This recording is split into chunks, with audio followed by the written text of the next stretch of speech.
bloodthirsty lot? Yes. Right. If you were on the stage, if you would step off the side at this time, thank you. Safety first.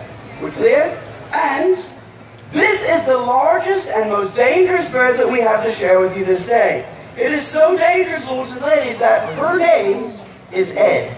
That's right. Welcome the African white-backed vulture, Ed, to our... Look alive. It's a big vulture. Look alive, everyone. Welcome, Ed. Now, she is, in fact, the largest and most dangerous bird that we have to share with you here, and you're going to notice one thing right away. She was in a really big enclosure with a lot of other birds. She picked a fight with one of the other birds and ended up on the short wing of it.